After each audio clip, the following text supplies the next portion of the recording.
तो बच्चों लीजिए आज कक्षा 12वीं के फिजिक्स में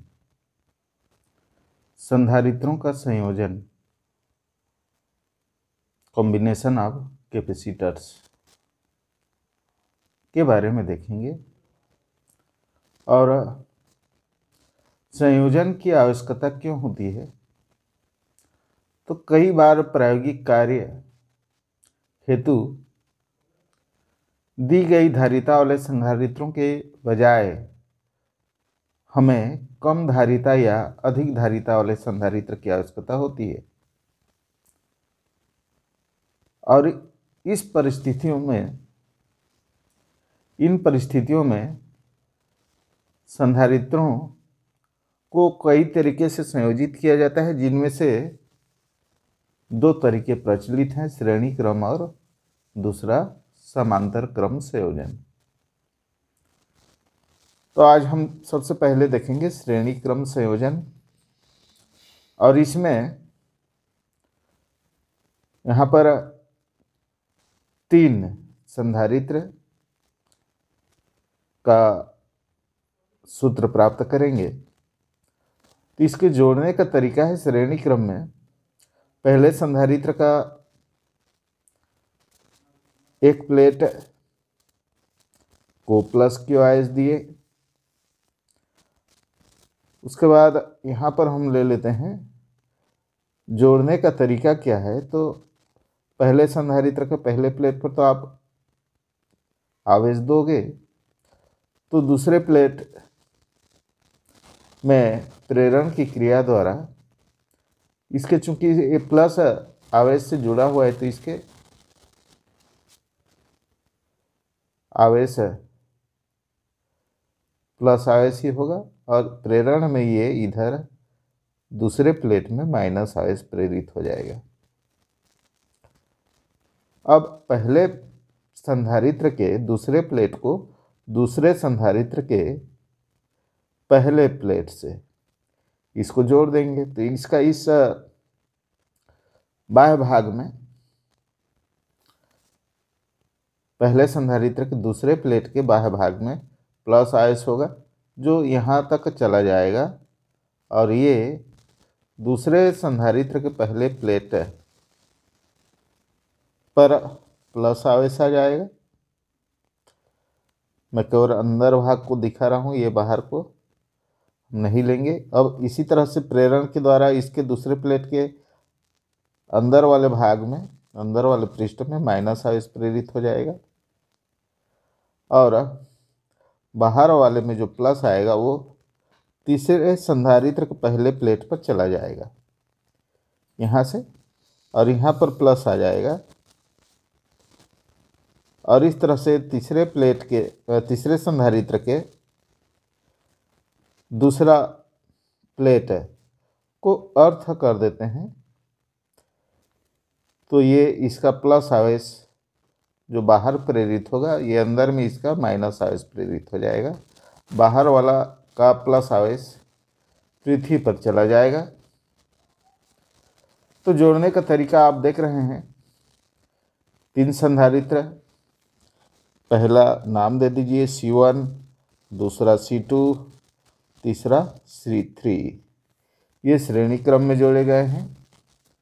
तो C1 का पहले प्लेट को हम प्लस क्यू आयस देंगे। तो जोड़ने का हम लेते हैं C1 के दूसरे प्लेट को C2 के पहले प्लेट से जोड़ दिए और C2 के दूसरे प्लेट को C3 के पहले प्लेट से जोड़ दिए और C3 के दूसरे प्लेट को अर्थ दे दिए। तो इसका प्लस आवेश है वो अर्थ में चला जाएगा। तो यहाँ पर हम देख सकते हैं, यहाँ पर 3 का दिखाया गया है प्रायोगिक रूप से। आप चाहो तो यहाँ पर 4, 5, 6 जोड़ सकते हो और माना C1 के पहले प्लेट को प्लस के आवेश दिए, तो प्रेरण की क्रिया से इस संधारित्र की दूसरे प्लेट के आंतरिक पृष्ठ पर माइनस क्यू आवेश प्रेरित होगा बाह्य पृष्ठ पर प्लस क्यू आवेश प्रेरित होगा, इधर प्लस क्यू आवेश प्रेरित होगा। और ये इसका संबंध दूसरे प्लेट का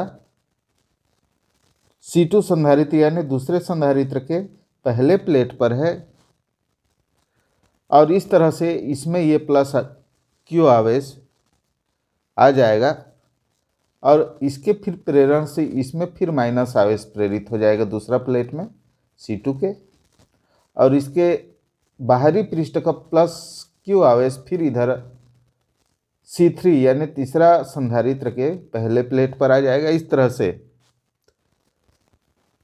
इसके C3 को हम दूसरे प्लेट को अर्थ दे दिए तो ये पृथ्वी में चला जाएगा, प्लस क्यू आवेश यहाँ से पृथ्वी में चला जाएगा, माइनस क्यू आवेश जो यहाँ पर बंधा हुआ है तो वो वहाँ पर रहेगा।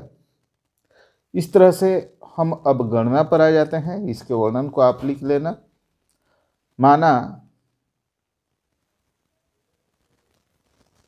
C1, C2 और C3 संधारित्रों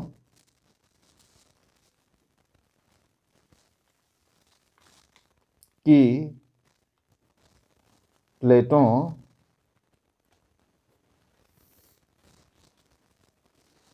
के बीच विभवांतर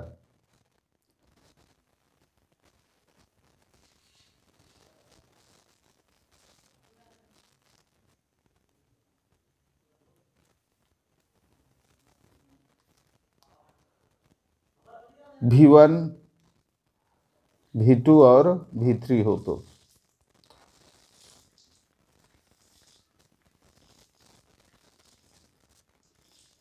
तो यहाँ पर हम देखेंगे तो संयोजन की कुल विभवांतर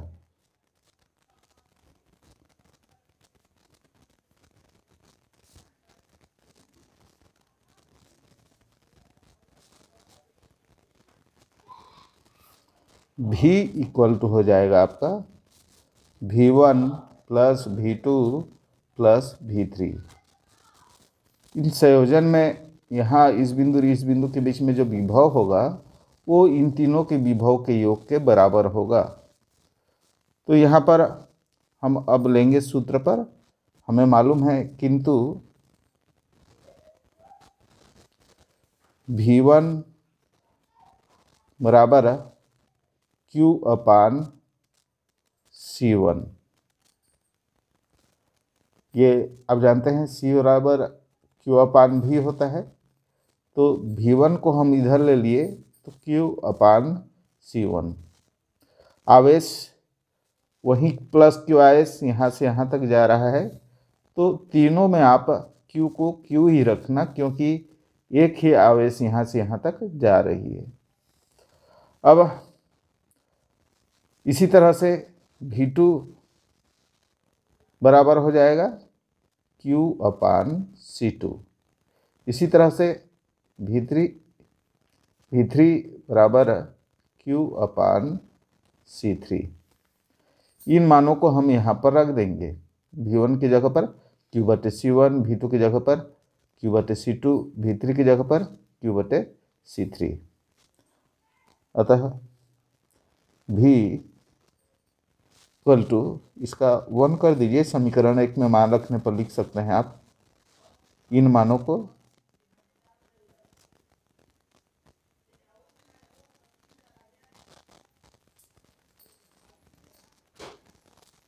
समीकरण 1 में रखने पर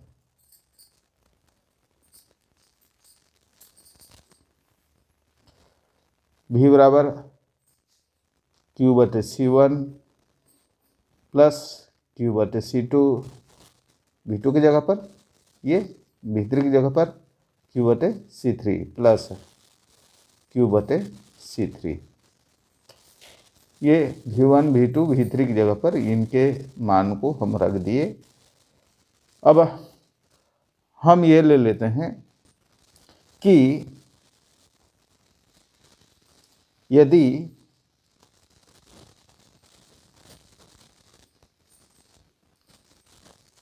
तीनों संधारित्रों की जगह पर एक अकेला कोई संधारित्र हो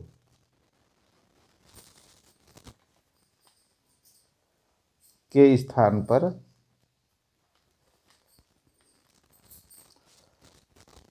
एक अकेला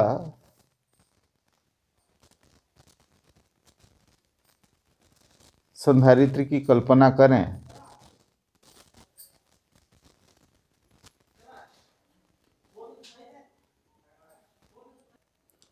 तो बच्चों, यदि इन तीनों संधारित्र के बदले में हम एक अकेला संधारित्र लें या इसकी कल्पना करें, तो प्लस क्यू आयस देने पर मानो उसके दोनों प्लेटों के बीच में विभवांतर भी उत्पन्न हो, तो उस अकेले संधारित्र की धारिता C को हम तुल्य धारिता या प्रभावी धारिता कहते हैं। तो यहाँ पर मैं उसी को लिख दिया हूँ, यानी कि तीनों संधारित्र के स्थान पर एक अकेले संधारित्र की कल्पना करें, तो जिससे प्लस क्यू आयस देने पर उसके दोनों प्लेटों के बीच विभवांतर भी उत्पन्न हो, तो धारिता C को तुल्य धारिता कहते हैं या प्रभावी धारिता कहते हैं। और उसके लिए सूत्र होगा हमारा इस प्रकार,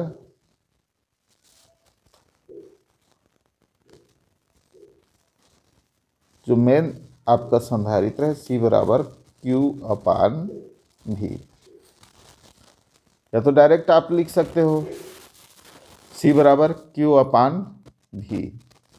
तो इस सूत्र में हमको क्या लेना है, V की जगह पर लेना है, तो V को इधर ले आएंगे तो C इधर चला जाएगा, इसलिए V बराबर Q/C। ये पक्षांतर कर दिए, इसको इधर ले आए, इसको इधर ले आए, इस देते हैं, दूसरे में रख देते हैं समीकरण 2 से। यहाँ पर लिख दीजिए अतः समीकरण 2 से। तो यहाँ पर इसमें V की जगह पर Q/C रखेंगे, इसलिए हो जाएगा Q/C बराबर Q/C1 plus Q/C2 plus Q/C3। तो बच्चों, यहाँ पर ये Q/C1 Q/C2 प्लस Q/C3, और इस V की जगह पर हम रखे Q/C, जो प्रभावी धारिता का सूत्र है, उसको रख दिए। अब Q को दोनों तरफ से कॉमन हम ले लेंगे और इसको निरस्त कर देंगे।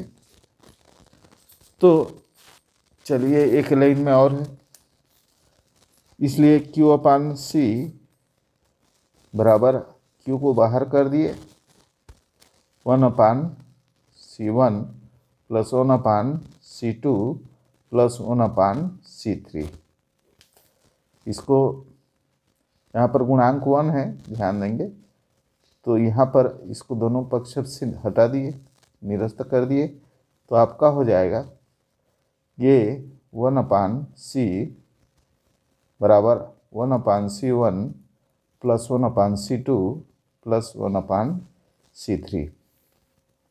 यह आपका तुल्य धारिता के लिए सूत्र है, यानी तीन संधारित्र जो श्रेणी क्रम में जुड़े हुए हैं उनके तुल्य धारिता के लिए सूत्र प्राप्त कीजिए। तो ये यहाँ तक आपको करना है। यदि हम यहाँ पर देखेंगे तो संधारित्रों की संख्या n हो, तो यदि संधारित्रों की संख्या n हो, तो यदि संधारित्रों की संख्या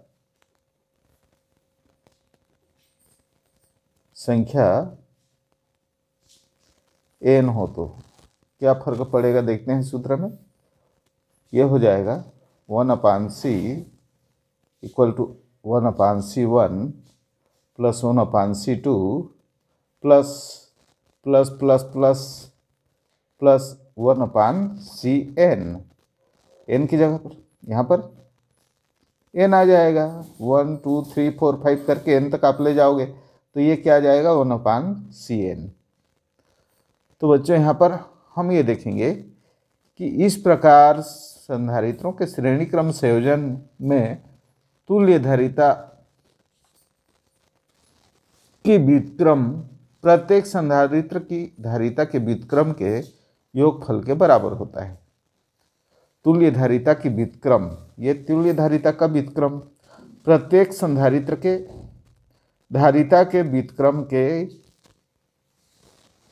योगफल के बराबर होता है।